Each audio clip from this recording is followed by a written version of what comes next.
Hello and welcome to Pursuit of Perfect Systems video show coverage for the Festival of Sound, Music and Audio show. We'd like to thank our show coverage sponsors, Tellurium Q Cables, for helping us make this show coverage possible. Enjoying yourself and never lose sight of that. If you're the sort of type of person, I know there is people who sometimes perhaps in the audiophile world can get a little bit obsessive. You've got to, I'm not saying that you're the type of guys that were here, of course, but just say you were that type of person. You could get yourself carried away. It's all about enjoyment. That's what we're trying to do. We're trying to make it better. And the other thing is as we go through this, we're talking about things. These are guides, and it's really important that these are only guides. There's lots of things to take into consideration, but they're not rules. Nothing's there at all that you have to definitely do. But if some of these things you do, it can help. So, what is it, where do I start? Why is it that people even come and listen to us talk about acoustics? Really, most of the people are always going to have a reason to start. And if you're one of those people, I think, the most important thing is, what is it? Why are you here? Is it just because you feel like, it was on a sign, or is it because maybe you've got a situation in your room, it's a little bit too boomy, maybe you've got too much reverb? And it is always about that. You've got to start somewhere. So if you come to us, why not make it complicated? We try and talk to you, we try and do that dialogue, we have acoustic advice, and it's all about just finding out about the room itself. So what we did in the first instance, to try and really understand why room treatment, who needs it, is what we did in our Lancer demo room. We recorded a piece of music. We recorded this piece of music on obviously the same setup. We've got some PMCs in there. And in the first instance, we recorded it with just basically a sofa and the speakers. She got big red lips, she got big brown eyes, she treats me right. They say big surprise, she won't do anything that she said she would. She makes me feel good, she makes me feel good. Then what we did then, the next thing we did, is we put in some acoustic treatment. So you can see we've actually done a little model for you here, so that's what it looked like originally. Then we put in some acoustic treatment, and we basically just using the same equipment recorded it again.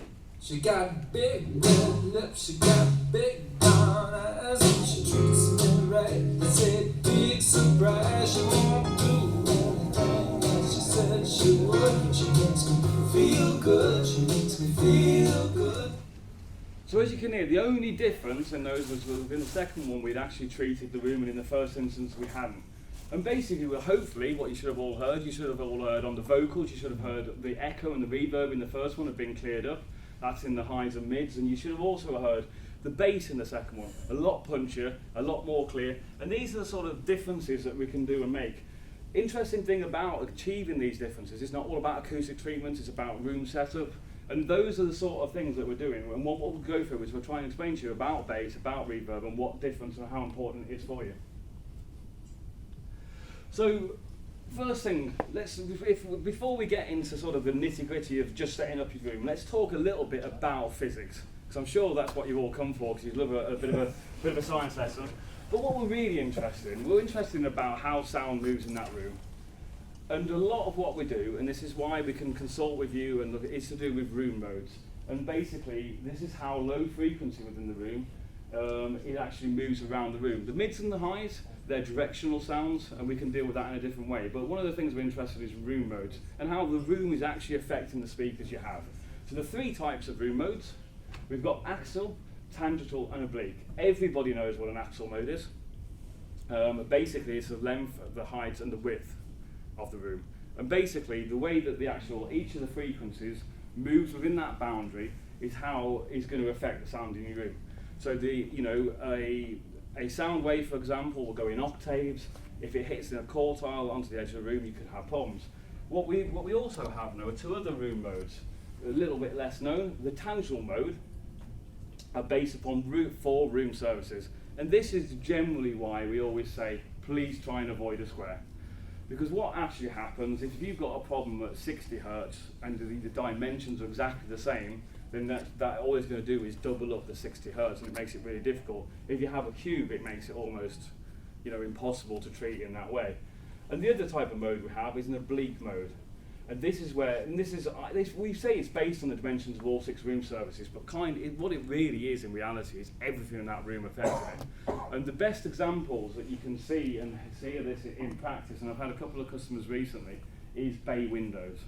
I don't know if it's not always a problem, but it's quite sometimes if you put your actual setup of your speaker in front of bay windows, the bay windows themselves, I have had problems. It tends to be around about the 60 hertz in certain dimension of Victorian house example, where the oblique mode is, and it is less, I'd like to say it's less common, but just recently I seem to have come across this one 2 or 3 different times. So basically what happens with room modes is they produce peaks and nulls. The reason we're going through this now, by the way, is as we get into it, all of this will make sense, but peaks and nulls in frequency response, what we actually mean by that is too much or too little of a certain frequency. Every frequency is a node.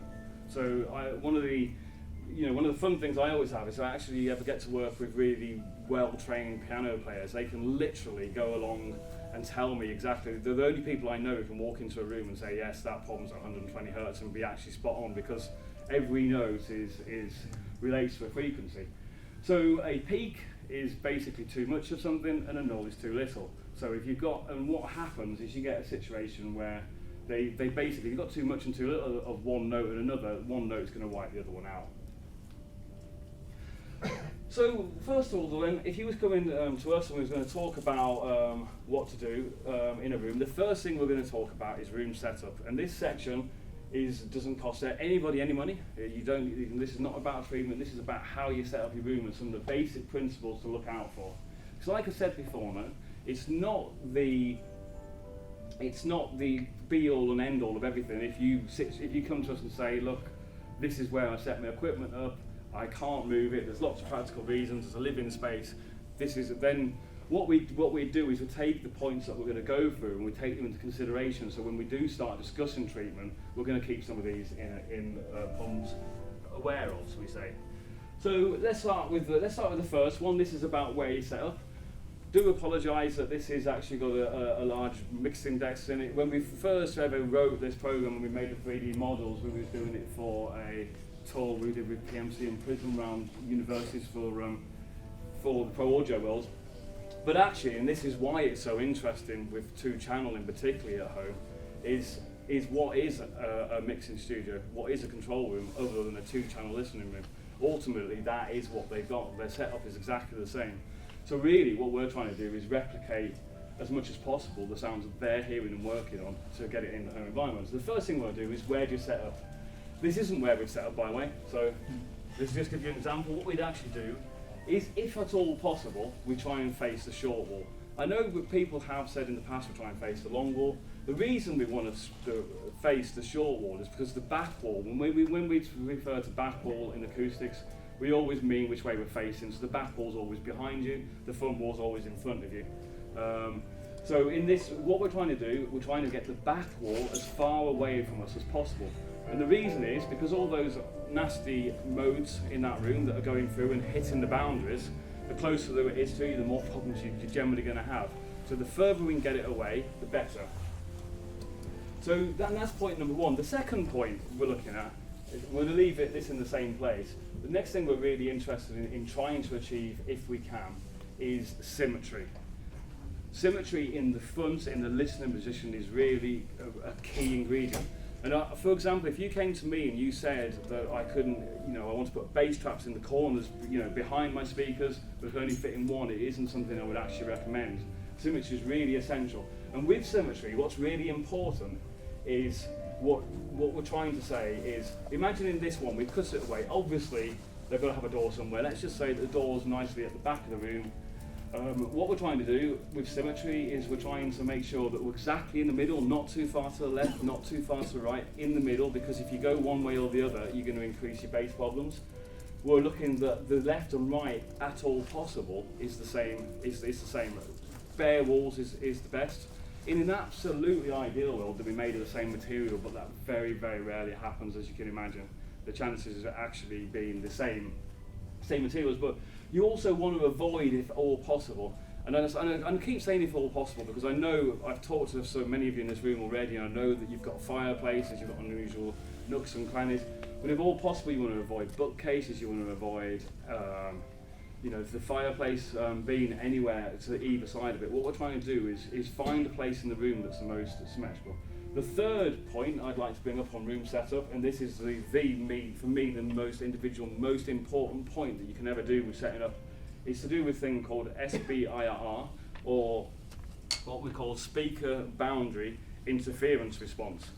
And this is why I was telling you before about trying to turn a negative into a positive.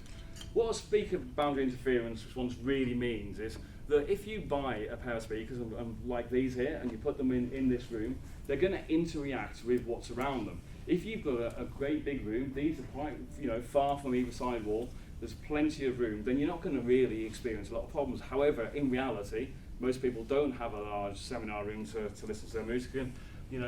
Anything from a living room to even maybe a third bedroom. So you're going to get some interference response, and traditionally people are really worried about this. The problems tend to be in the low ends, in the 60s and 80 hertz. What I'm trying to do now is I'm trying to say to everyone, let's reverse psychology this. We know that there's interference, we know that exists, so therefore let's make it work for us rather than against us. And the way to do that is to set up your speakers correctly. Every set of speakers is different. I can't say to you that this gentleman's speakers here, that he must do this, that or the other. What we're going to do is, what you really need to do is you need to move them even a couple of centimetres, toe them in a little bit, etc, etc. But don't be afraid of either moving them very close to the wall or very far away from the wall. Traditionally, we was always, when I started out, we was always told, you can't put your speakers next to the wall, it's just not possible. But actually, that interference exists, we know it exists, so what do we do about it? So if you imagine that interference is at 60 hertz, that's a relatively difficult frequency to deal with. If we're moving the speakers closer, we change the interference, and the interference goes to 80 and then 100 hertz. Now suddenly, we're starting to go into ambient noise. It's the problem of 60 hertz, that boominess is disappearing, and then we're in a very treatable part. It's like I said, I can't say just go and stick them against the wall and work. For some speakers, that would be absolutely the worst possible thing you could do. They're all designed differently. But I suppose what I'm trying to say here is, the more time and care that you can spend in setting your speakers up correctly is the individual most important thing you'll ever do in setting up your room. The difference, I'm going to use my friend over here, Jez, that's GIK Acoustics. Me and Jez were setting up a hotel room. I don't know why I just thought this, but me and Jez were setting up a hotel room in Birmingham last year. And Jez said to me straight away, we've got a bit of boominess in the room, and the speakers came in and I looked at them, and I thought the speakers were just a bit too far into the corner. We didn't even move them, did we? No, not that much. 15 centimetres most, and we just pulled them out, and the difference it actually made for our listening position, it was like that was no treat, that was without adding any more treatment, without doing anything else, just purely moving them in that position. So the other part, the fourth part we need to look at is to do with a golden ratio that people sort of bandy around if you talk on forums, and this again is physics, it's to do with how rooms work, and it's about your listening position. There is the 38% rule, inverted commas, you hear about. It's a good place to start. It's to do again with how those frequencies go through the room, and it's about avoiding really the middle third of the room, which is going to tend to be where your low end is going to be the loudest. So when we say 38%, we mean 38% from the front wall or 38% from the back wall. But basically, if you imagine you've got a problem at 60 hertz, you know how the sound works? And it goes up and down in a big arc like this. Well, imagine you can actually follow this through your room. So if the problem's from the back of the room, as you walk through the room, you can actually measure it. We've got an SPL, and there was a gentleman I was speaking to yesterday who was carrying one in his pocket, actually on all weekend. And I was talking to this, and it basically, as you walk through, you can actually see the SPL will change, and it will actually follow entirely that wave. So if you can imagine, if sometimes you can be sat there, and where you're sat in your listening position, you have a 60 hertz problem, you can move back a foot, and you've reduced it to such a point that it's made a significant difference to you. And then our first 4 points that we're really interested in room setup.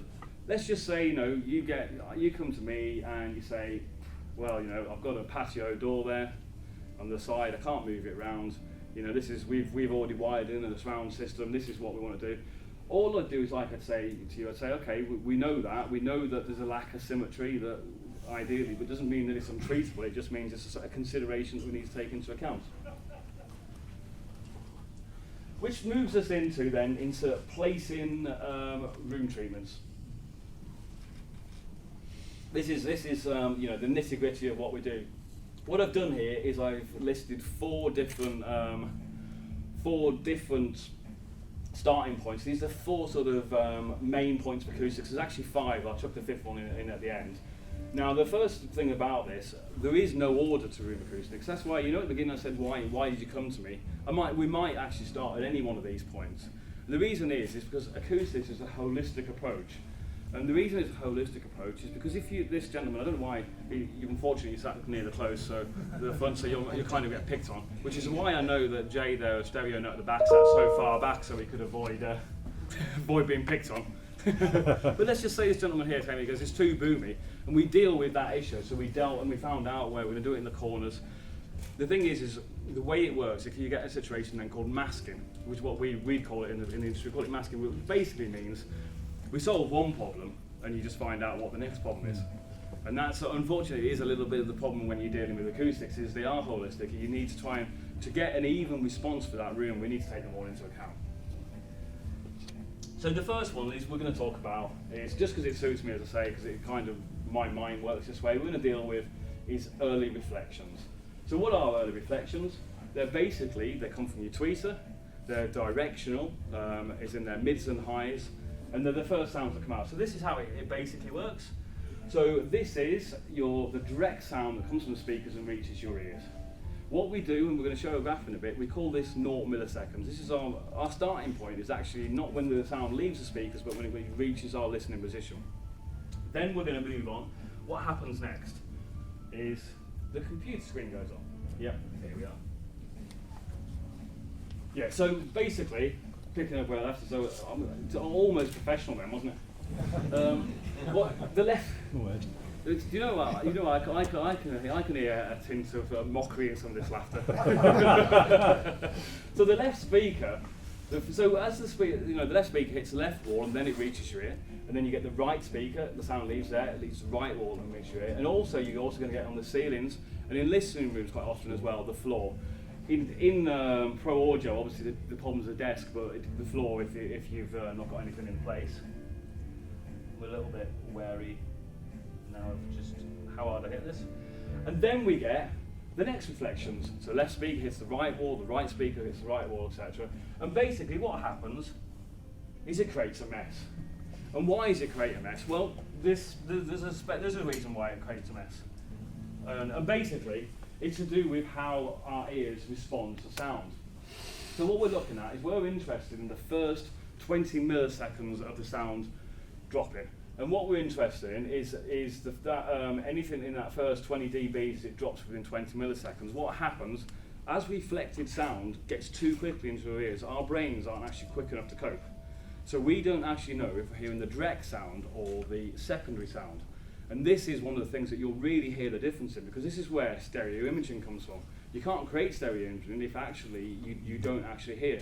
So what we do is when we do the test, I can tell you a little bit about this, but we'd test it, and basically what we'd find is we'd have something like this, which is an impulse response.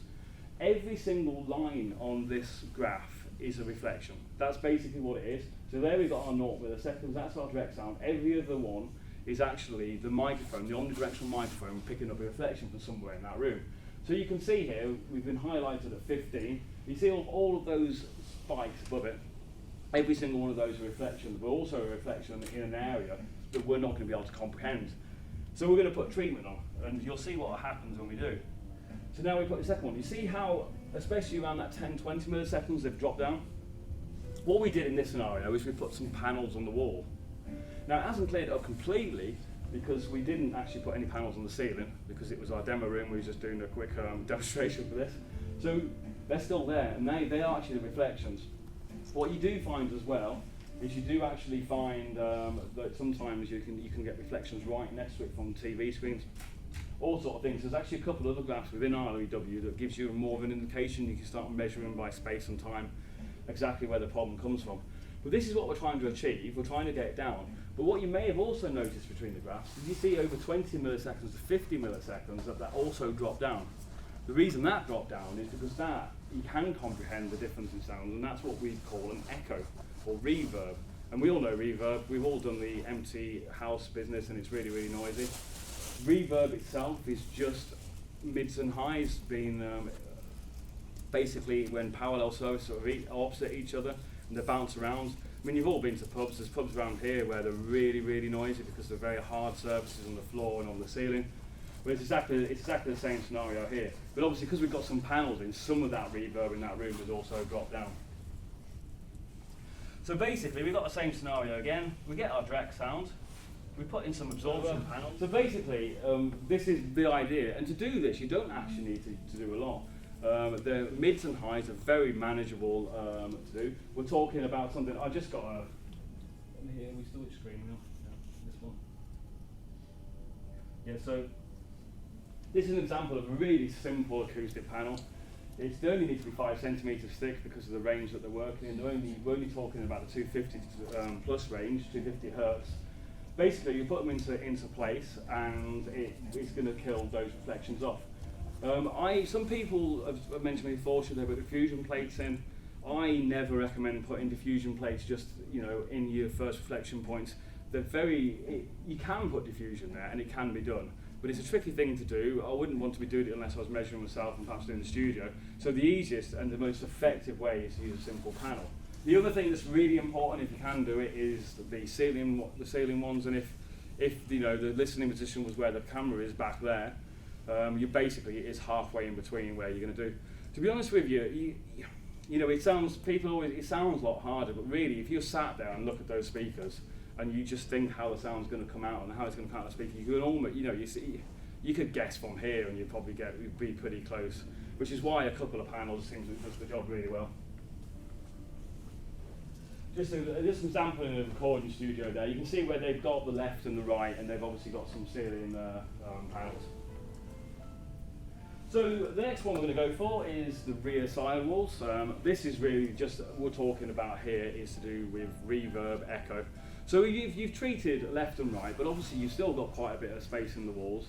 As soon as you was walking through your room, if you was in this part here where you'd already treated, you're going to hear it, but go further back and the reverb's going to be there, it's going to exist, it's going to bounce around that room.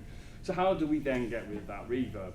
Well, you can do exactly the same again, and you could just absorb it, and you can just put some panels up and absorb that.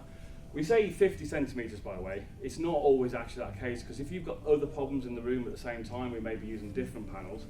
But there is another thing you can do as well, and it's called diffusion. The difference between diffusion and absorption is that absorption is basically it's the sound itself, and it's being transferred, and it's as it passes through a material to make it disappear. With diffusion, what we're actually doing is we're breaking up the sound. And it's really important that when you're breaking up sound, that diffusion isn't just breaking up; it's actually calculated. So in this picture on here, we've got a product called the Q7D, and a couple of people have been asking me about it. We've got one downstairs at the booth, and it uses a calculation. It's a 7-root calculation that's really popular, a well-known one. And as it breaks it, because you want to break it up, you have to actually, in this case, you have to be 1.5 meters away from one of these for it to actually be in the full dispersion. The difference is, and the reason, I would say it's a bit of a preference whether you want to use diffusion or absorption. And the reason is the advantage of using diffusion, in some cases it makes the room sound larger. So the Q7D is very good. It works in the range of 650 hertz to 3000 hertz, because each diffuser has a different range. And what it can do is, because if you put it in the right position, particularly in home cinemas on the back wall or the side walls, and you've got the distance, because it's breaking up that sound in such a way, it's almost like an oral trick that makes the room sound a lot larger than it actually is. But the other reason that you do it is, when we're talking about trying to balance rooms, I'm sure most of you have heard the term of a dead room. This room's too dead. What we actually mean by that is we mean that the highs and mids, which creates the ambient sound in the environment, that they've been deadened too much. We don't mean the whole room, the whole frequency range is too dead, because they're the noises that we're used to. And I've worked in studios, and I've gone to studios to rescue them where that part of they've over-deadened that highs and mids, and it's to such an extent that they get fatigued and they can't actually work in the room. Because that's what happens.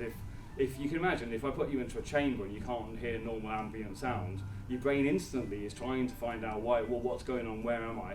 and it can be overtiring. So the good thing, the reason with diffusion can work well for people is it doesn't actually make the sound disappear, it just makes it stop you bouncing back and forth. So, you know, it gives a bit of aliveness to the room without actually having the problems. This is just an example of a diffusion absorber as well, which is another popular product for small rooms because you can actually do both in one product. Just a couple of examples there where they've put diffusion on the back wall and on the side walls just to do reverb. So the back wall, this is our favourite. This is the one we talked about. We've already set up our room. We try to get as far away as possible, but this is really key, essential to set up. If you was asking me to design you a studio, which I appreciate none of you are, however, I'll give you more rates later if you're going down that route. But if you was actually, we really would look at doing something really large on the back and front walls and do with those room modes. If you go into really well-made studios, they'll use a combination of really deep bass traps, but they'll build chambers in for some sort of tuned as well. So what we're looking to do is we're trying to stop those room modes, the length modes that are causing us the most problems in the room. And we really need to do this by putting something on at least 150 millimeters thick. And the reason is absorption works in different ways. It's called gas flow resistivity. It's the way that the sound moves through it. We're looking at density, we're looking at depth of the material, we're looking at the surface area of the material. And as we get all these together, they work in different frequency ranges. And you really need to get down as low as possible. A lot of people like to do the diffusion and the absorption. I wouldn't go for just diffusion unless it was obviously a particularly well-designed studio, because one of the things that when you get a lot of diffusion together, you can get problems, and it's got to be designed in a certain way. This is just I just got this thing because I really like gold sofas, so with some lovely panels at the back. Treatments in corners. So this is a really essential area for us. The reason is those room modes we keep harping on about here, they end in corners. And everybody knows, I mean, I'd invite anybody to listen to music in any of the rooms and walk into the corners and not hear the increase of sound pressure in the corner. So if you're going to deal with pressure in the room and you want to reduce it, then go to the place where it's the most, is the best. So corners, we will try and put something floor to ceiling in all four corners in an ideal world. Obviously, we don't live in that ideal world. But what I would say is the front is much more important on symmetry than the back. If we've got floor to ceiling on just the left and not on that right channel, that really in itself would actually cause us just as many problems. You're better not doing it and looking at other ways. Because when we think about corners, we think about tri-corners. What we're not thinking about is anywhere where a wall hits a floor or ceiling is actually a corner. So if you were at a situation you couldn't put any in those front corners, maybe we could put them on the floor, maybe like in this case they've got soffits around the top corners. There's other options, it's never all doom and gloom, but ideally this is what we're trying to do. We're trying to get some bass traps into those corners. So that would absorb bass? Yeah. So you're talking about absorption here? Yes, we're talking about absorption. You can actually, again, we have a range of products depending on what you're trying to achieve. If when we're talking about bass, we're really talking about 250 below. We're trying to get down in some cases, trying to get down as low as 30 hertz. We can't do that in the corner by itself. 30 hertz, by the way. I think it's too deep. We'd have to deal with that in a different way.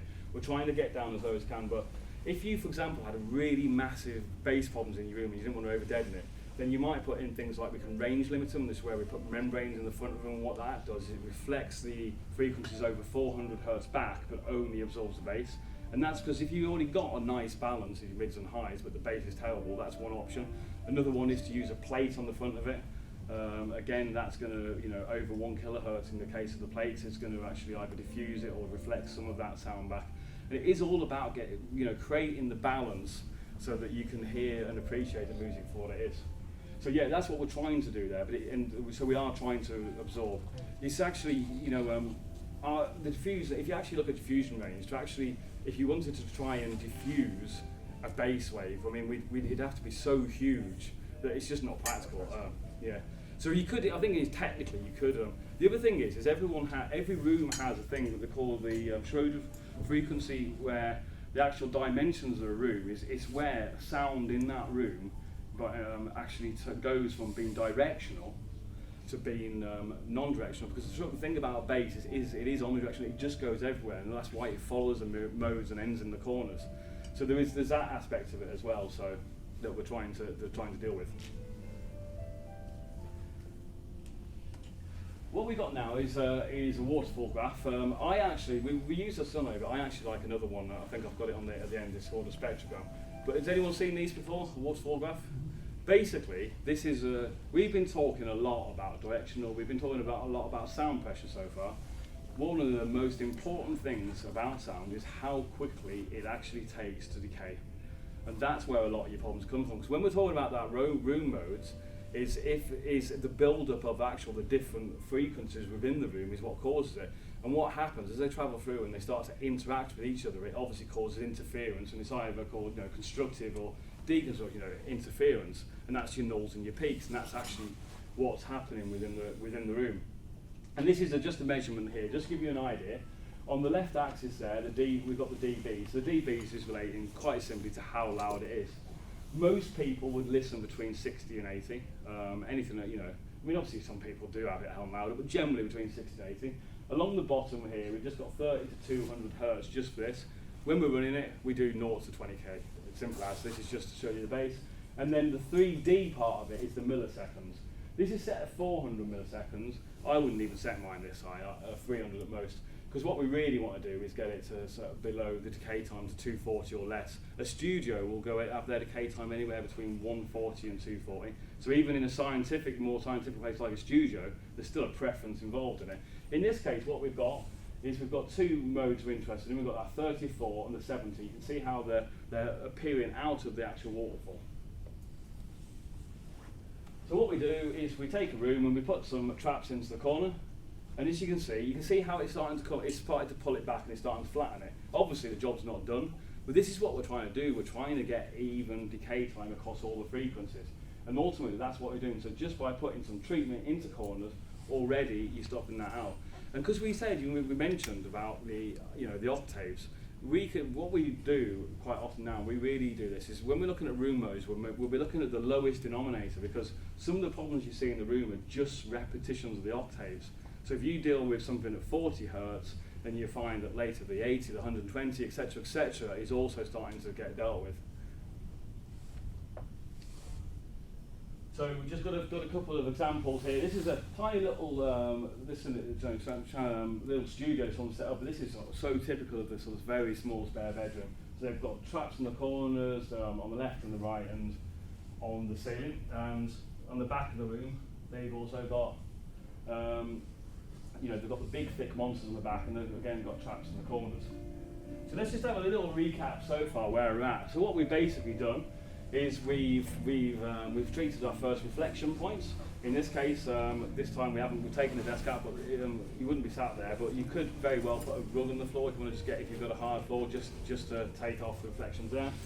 At the rear of the room we put up some diffusion, and on the back we've got thick traps and some diffusion, and in the corners we've got some bass traps. And in this case, because this is obviously a very, very rich person, and they've got themselves soffits all the way around the top of the as well. So they've really got a well-treated room, luckily, for them. However, what I haven't mentioned is the front wall. The reason I leave this to last is mainly because you've got to have a window in there somewhere, haven't you? And most people do tend to have the window. When we're setting it up, so if there's a window there, you're not going to be able to do a lot. But otherwise, it is also the length mode. So you can treat it by putting on thick treatment. It's also a really ideal place to pick up secondary reflections with diffusion. But there's another reason we might treat here, and this is, we've talked about SBR. So the gentleman here spent absolutely ages setting up, and he says, I've still got a problem. It's still got a problem at 60 hertz. I've still got a problem at 80. What do we do? Well, one of the ways to do it is just to literally put a bass trap behind the speakers, and it will kill it off, and it can solve the problem. I have to be warned about this. The reason I like putting this last is this is kind of, this is Acoustics 102 rather than 101, because the trouble with it is a difficult thing to do. And I did another room, actually another trade show, where Jez wasn't at this one, although I'm sure he'd like to have been, but he wasn't. It was in Manchester, and it was a style, I don't know if you remember, a couple of years ago, so it's like a little styler show. And I set up all the room for somebody, walked out, came in 5 minutes later, and as soon as I walked in the room, it was like, what have you done? You could just hear the difference in the room. What they'd actually done is I'd put a panel in the centre between the speakers, perfectly great place to put it, and then moved it behind the speaker, but because they didn't actually have a problem there, what they did is actually create a problem by putting a boundary in place that wasn't there in the first place. Just a little, this is just about the website, just to know that there is a lot about, you know, you can go on there, you can get acoustical room advice. This year we spent lots of time and money actually putting things on to make things easier for you. So that you can get the acoustical room advice, actually loads of questions that are relevant about what you like, what you don't like, etc. And also about your equipment, and then also tell us all the dimensions. You can send us photos, and if you do some tests, you can send us the MDATs. There's also lots of education on there if people are interested. Just as a little extra this year as well, we've actually invested in a room visualizer, which means you can draw your room and you can put the windows, your doors in, furniture in the room, and actually put actual acoustic treatment in the room. And the thing about it is, if anyone's used SketchUp before, it's like SketchUp, but it's super easy. I mean, it literally takes 30 seconds to set up a room on this and start looking at it. What I wanted to do, though, was, as well, is I'm just seeing if I've got them this. I'm just seeing on this particular one what I've got. I set this up for Munich, and in Munich I am limited very much by time. So there is a couple of myths that I normally go through, which I haven't put into this presentation, but if anybody is interested in learning a bit about it, there is one online where I do about this. What I've done instead is, this is such a growing trend, and it's like I said, it is great fun if you're into this type of thing, but I wanted to talk a little bit about Room EQ Wizard. This is the software that you can use to test your room. The reason we recommend Room EQ Wizard is about 3 reasons. One is it's free, so it means that nobody's got any, you know, I don't have to say to people buy 90, £100 software, although there is obviously you have to have the equipment to do it. It's free. It's actually done by an English guy who almost does it for the love of it. I think he takes donations on his site. It's really, really well done. So you also can send it to us. We can manipulate it in our programs very quickly. Basically, what you need to do it with it is you need what's known as an omnidirectional microphone. This one here is the Behringer ECM 8000. What I'm actually really recommending at the moment is the USB mic. It's made by a company, I think people are familiar with, MiniDSP from Hong Kong. They bought out a mic. It basically plugs into your laptop. It's really easy. It is £100 on Amazon, I think. But that's if you haven't already got some, either had a speaker with it, some room correction software and programs before that has a microphone. This is what you're going to use. And what we're going to do with it is, first of all, is you're going to put it into the position of where you sat. And you're going to try and put it, imagine, you know, the fellow was sat here, going to put it at ear height, pointing upwards. And so you're going to do, what you're going to do is you're going to put, we're going to run a sweep through it, so all the frequency range sweep. It takes 10 seconds. You need to make sure that it's as loud as you normally play. If you're quite sensitive to that sort of thing, I just do recommend that you cover your ears. If you're a bit deaf like me, I don't think it's going to make a lot of difference, but for some people, you know, who are sensitive to it, I particularly recommend it with musicians. You're going to run this sweep. You're going to do the left speaker, and then the right speaker, and then the stereo. And what you're not going to do is you're not going to think, this is great fun, I'm going to do 112 readings and send it to Dave at GIK Acoustics. Because I found out that actually the program only opens 50 at one time, so just be warned. Also, I'm not going to look at them because it'll be completely overwhelmed. But it takes so quick. It is, you know, it is so easy to do. The reason we do left and right is because, you know, we were sort of talking about the reflections. You see the reflections. I need to know where those reflections are coming from. So what we're trying to look at is we're trying to look at the difference of what's actually happening, because every room is going to be different. You know, no room is just perfect, is it? So you're going to have doors in different places, windows in different places. So the left and right is essential. And the sort of things that the information that you then get out of it. There's a few different ones across here. The first one on there is called the SPL and phase. SPL, this is the graph that everybody knows. This is, by the way, I'm talking about the SPL graph, but this is actually a spectrogram that's showing on there. But the first one they do again, you can see it in the little box up at the left as an SPL, and it basically just measures how loud every frequency is. And what you're trying to do with that, we're trying to smooth it out. We're trying to make it so that the difference between each of the dBs is less than 10. And which is what our ideal scenario would be, is that they are less than 10. If you can make it to 6, you've got studio quality. You can't really get it much less than that, but if you can get it to 6 dB variation between frequency, that would be studio quality. What we also get things like the impulse, which we showed you before. We get a filtered IR, which is like the impulse, but it tells us a bit more precisely where the information is coming from.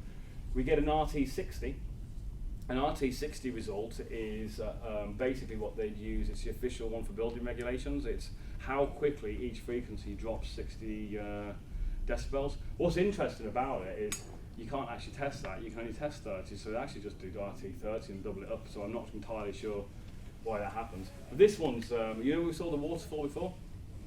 This one is actually a waterfall from above, and this is my particular favourite one when it comes down to decay time. Because what we've got here on the left-hand side, we have the milliseconds. So that's how long each of those frequencies are taken to actually, how each of these frequencies are taken to decay. And then along the bottom, we've got the hertz. So in this particular one, you see that in this particular room, it's what, about 29 or something, it's got 400 milliseconds. And as you go along, there's also a problem there about 125. You see the high red, pressure point here. That's basically going to be one of the hot spots. So if we was looking at it, that is something that we would be, you know, personally trying to solve. I think I've got it. Have I got an example of an SPL on it? I think I have. We were talking about the SPL. Yeah, this is an SPL. So you see here on the left hand side we've got the dB, so it's 75, and across the bottom we've got 400 hertz. What we're really interested in is these dips and how they relate to that decay time, and how it relates to your room, how it relates to the equipment you're using to deal with it. So on here, for example, at 68 hertz, it's 75 dB, but by the time it gets to 80, it's down to 60 dB. If you think of that in real terms, what that actually means, it means that the note at 68 hertz is 15 decibels louder than the note at 80 hertz. So you can imagine what that actually does to your music, you know, when you're listening to it. If you was mixing in the studio in that scenario, what it would actually mean is that you would probably turn 68 down and turn 80 up, and you shouldn't have done that. Is the point. And so when everyone else, and when you listen to it, then we used to do a thing called the van test when we used to be in a band. It's, you know, where you record yourself. I think it's absolutely great, and the first thing we do is put it in the van to see what it sounds like. We call it the van test because it's, you know, everyone rush out in the van, put it on, and see if it sounds any good or not, you know, and see if it sounds right. And it is that situation, as you know. So you know, so for yourselves, you're buying the equipment. You want it to sound as good and as real as the people who actually produce this scenario. Then you know, if you're getting defeated, you know, you can go and spend as much as you like on cabling, and as much as you like on speakers, on DACs. But if you're being defeated by your room, unfortunately, it's not gonna sound the way that obviously you like it to. Just see what else I've got on the. Oh yeah, this particular actual graph. Not bringing that up.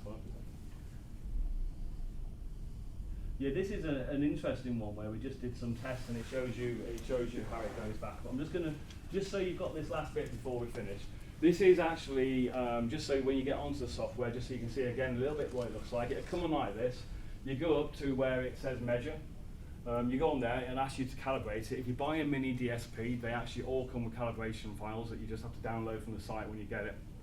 And you just pop it in, and basically you're going to do measure, and then it's going to ask you to basically calibrate, and you're going to just make sure it's going to bring up an SPL, and it's going to say 82, and it's going to say adjust your sound so the both of them are meeting the same, and then you're going to start measuring. You can see on this particular one, I've got a 5-second delay on, and that's because I was at somebody's house. And they had some problems, and I wasn't sure how much we were affecting it, so I wanted us to step a long way away. It turns out the problem was entirely traffic, and you know, it's a different soundproofing issue. But I've just from 5 today. You can do it instantly. You press it, you press play, it makes it does the sweep, it comes through, and then instantly you have all of those results. It is really easy, and it's like I said, it's also great fun if you're into this type of thing. So. Just for me to finish, it's just, you know, thank you very much for your time. I'm happy to answer a few questions before you go. So like I said, we're always available. You can email us, you can drop onto the website. And as I'm probably already aware, it's something that we're very, very passionate about, and happy to help. So thank you for your time. Thank you.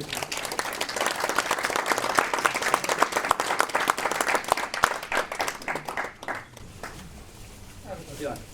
That's right. I'm happy to do some questions. If you want to do some group questions before you go? Yeah. Because it's you know, quite often if you've got a question, someone else got the same. Do you want to start? Yeah, I'm curious. Do you think that in this industry, people do care more about the design of the panels other than its quality? Well, you got to, aesthetics is all. I mean, you've got to be realistic. Aesthetics is important to people. One of the things we've been doing is changing the aesthetics, which is why if you've been to our booth, we've now got wooden plated panels, we've also got art panels. Yeah, I mean, at the end of the day, one thing I never said, and when I do the myths, I normally cover this, and it's to do with actually making sure that, and this goes across the industry, right across it now, especially when it's on eBay, because you're not even necessarily buying the actual real thing and not a fake. But if you're in acoustics, every single acoustic panel should be tested. It should be tested independently by an independent lab. We get ours done either in Salford University or Riverbank in the US. The reason we do two is because me and Glenn in the US, we kind of swap. We're doing a product at the moment. I started it, then I ran out of time, was too busy because we were moving workshops, so he's picked it up. And basically whoever finishes with him will end up being the one who pays the bills at the acoustics lab. So it's like hot potato at the end. you finish. You know, but basically, there's two reasons why that testing is important. If you go onto ours, we put the entire PDFs on. Salford University take photographs of them in position. It tells you the humidity when you put it in the room and out of the room, and it tells you the results. Two reasons it's important. The first reason it's so important is because how can we actually work out any physics or mathematics on a product if we don't know what it does? We've got to know exactly how they work. Otherwise, you can't even do the calculations. It's just not possible. The second, so people who are giving you advice with panels that haven't been tested, how can you do that? It's one thing, you know. So that's the other thing is it is just that thing. It should do what it says it's going to do, and you know some. I mean, I do know companies that have their own testing rooms and they test them and they put them on. And let's face it, the results could be right. I mean, they're not. It's just best to have them, you know, that independent testing on it really, because I mean we have seen this before. GIK showed us how you where not only have people made up results, because how easy is it to draw a graph and put it on the internet, but people have actually used our results on theirs. You know, actually just our results and just put it on and said that's the same product. So yeah, so for me it's aesthetics of course are important, but basically just it's to ensure, you know, if you've got a piece of foam that's 5 centimeters, it will not absorb less than 250 hertz. It just isn't possible. If it's even thinner than that, you know, if you've got something that's 2.5, 3 centimeters, they do sell on the internet. You know, unfortunately, our panels, and we called them the Alpha panel, for example, which we designed ourselves, had on the market for quite some time now. You can buy that in 8 different places on the internet at the moment. They're all called the Alpha panel, despite the made-up name, and they're complete utter rubbish rip-offs of the same product because they're just not even, you know, they've just got some thin sort of 3 centimeters of foam behind it, which won't do a lot. So it's about making sure you get the right products that look good. I mean, at the end of the day, you know, there's not many people in here who are going to say, I saw those big red squares. Could I have some of those really big red squares in my living room, please? You know what I mean? Realistically, you know. Maybe you want them, yeah. I'll do a special deal after for a bounce pack up. Yeah, any other questions? Yeah, sorry, yeah. I'll come to you afterwards. I'll just do this chat. Yeah. Just problems are peaks and dips, right? Mm-hmm. So you should how to fix the peaks, but how do you manage it? Oh, right. Yeah, sorry, I normally just get into a bit more. Peaks and troughs are actually the same thing, and that's one of the, it's really interesting in acoustics because of the way it works. Because it's constructive and deconstructive interference, a peak and a trough, actually, how you deal with it is in the same way. People come to us and say, I haven't got enough bass. Actually, they've got too much of reverb, or not reverb, they've got too much where the decay is taking too long to decay.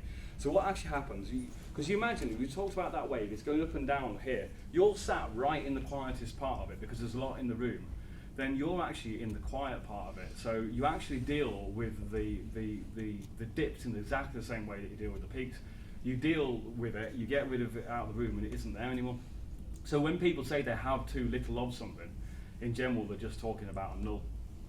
So they're actually the same thing, and it's actually a hard concept for someone new to it to almost understand. You try and tell them, no, actually, you know, because they'll say, I'm going to take my panels out of the room. I'm like, oh God, you know, I'm going to take it out because it's, you know, I put it in now, and it, you know, this sort of thing, and it's so yeah, it's the same thing. It's just the way that they've interacted with each other, whether it's constructive or deconstructive interference. Did you have questions? Do you have your speakers against the wall? Yes. Okay, pass. Do you still need to have treatment at the front wall? At the back, where the walls are against? Not necessarily. Yeah, against. Yeah, no, not necessarily. That's one of the things I was saying. I don't know if you caught the bit. I don't know if you say for the SBR bit at the beginning. Right. The speaker boundary interference response. Every speaker is completely different. all the manufacturers do them in a different way. They all have different ways of, there is different styles, obviously, of ones. No, if you get them right against the wall and that sounds good there, you definitely wouldn't be putting anything. That's why I left the front wall till last, because really it's all about getting that position and getting the speakers right in the very first instance. It's like I was saying, if you add something in somewhere that's wrong, you actually can unbalance the work that you've done. And that's why, sometimes when you want to add some more bass absorption in a room but nothing else, that you're going to have to pick a different product than just a pure broadband bass drum. Any of the yes, sir? Are there any benefits to making multiple sweeps with the Room EQ and positioning the mic in different places? Well, yeah, I mean, I know that... Is there a point where that becomes basically, fruitless? Yeah, I mean, obviously there is some room correction software that actually you use that as a technique, but what we were dealing with is actually a sweet spot in the room. It's a really good question actually in a way, because we see it a lot in studios, where they basically treat where they're sat. So initially we're talking about treating where you're sat. So you've got to remember, if you've got if you've got a home cinema and you've got 2 or 3 rows, you've got to decide for yourself, am I actually going to treat, am I going to treat all of the positions or just mine? So it's about where you're going to be. So if you've got 2 or 3 rows, maybe it's only you and your wife who sit there, and you think when the friends come round to watch a film, Sodom, they can have a cup of sound. You know what I mean? Who cares? But when you see home cinemas, that's why they have the first reflections all the way down the left and right walls. You don't need that in 2 channel if you just sit in one spot all the time, and you've got a favourite chair that you sit in. The reason they'll have them all the way down is because they've got multiple listening positions. So initially you would want to test the different listening positions, and if you wanted to treat each of those listening positions, you do that. There's another reason, for example, to have a few more panels in the first reflections. The only other reason I would come to you and say, can we do more tests, is when we're getting down to nitty gritty. When we get down to somewhere it's difficult, we still can't find out what that 60 hertz is, and I'm sort of pulling my hair out at this point, and then we'll start going, okay, let's do some more tests, and we might say, let's move the microphone into different positions. We might start doing it. We might do sine wave tests where we play just that sine wave, and we do an SPL meter. But in general, it's about where you are, where you're listening. That's what we're trying to treat, because you don't want to treat all the room if you just got 2 seats. It's the 2 seats we're trying to make prime